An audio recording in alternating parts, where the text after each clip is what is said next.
EMI কি আসলেই একটা ভালো জিনিস নাকি ভবিষ্যতের জন্য পাতা একটা ফাঁদ? ভাবুন তো, ছোট ছোট কিস্তিতে দামি জিনিস, এই সুযোগটা কে না চায় বলুন। চলুন এক বানরের গল্প শোনা যাক। ওর মাথায় একটা দারুণ স্মার্ট আইডিয়া এসেছিল। ওর যুক্তিটা ছিল, একবারে সব টাকা কেন দেব, মাসে মাসে দিলেই তো হয়। আর ব্যাস, কেনাকাটা শুরু। প্রথমে এলো একটা একদম নতুন ঝকঝকে ফোন। তারপর একটা নতুন গাড়ি। বাহ, জীবনটা তো বেশ আরামের মনে হচ্ছে।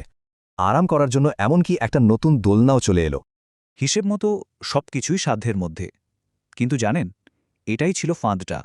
মাসের শুরুতে বেতন আসত, আর সাথে সাথে ইএমআই সব টাকা নিয়ে নিত।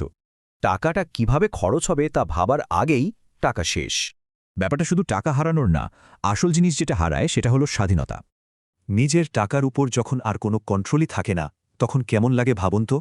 ঠিক তখনই ওর জীবনে এলো এক বিশাল সুযোগ, একেবারে লাইফ চেঞ্জিং। কিন্তু বানরটা সেই সুযোগটা নিতেই পারল না। একদম নিরুপায়। কেন জানেন? কারণ ওর ভবিষ্যতের সব টাকা তো আগেই খরচ হয়ে গেছিল। তাহলে যারা ধনী তারা কি এমন আলাদা করে? তাদের সাফল্যের রহস্যটা কি?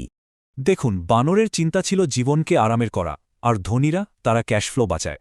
একটা কথা মনে রাখা দরকার, টাকা আরাম ভালোবাসে না, টাকা কন্ট্রোল ভালোবাসে। বানরটা আজকের একটু আরামের জন্য নিজের পুরো ভবিষ্যৎটাই বিক্রি করে দিল। এই গল্পটা আমাদের ভাবায়, নিজেদের ভবিষ্যৎও কি একইভাবে বাধা পড়ছে।